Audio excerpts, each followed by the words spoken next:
Currently, we probably have close to 2 million parts floating in orbit. My name's Chad Plath. I am shop floor manager here at DM Precision Products. DM Precision was incorporated around 1970. This full CNC machine shop. It was originally started in around 1960. Currently running a third generation business along with my sister Anita.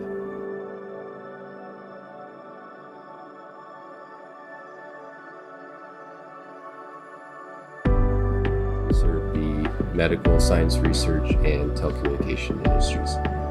My grandfather bought our first Matsuura in 1986. We had multiple machines after that, and we just purchased our latest one just the last few months. We started using TruePath because of our latest machine tool, which was MX-330.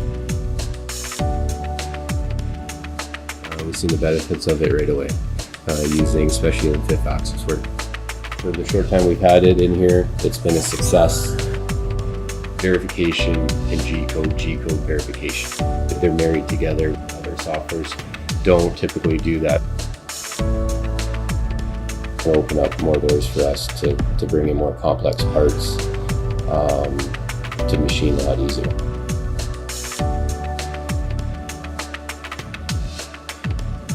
As far as DM, we're going to continue to serve our industries, serve our customers, and do the best we can.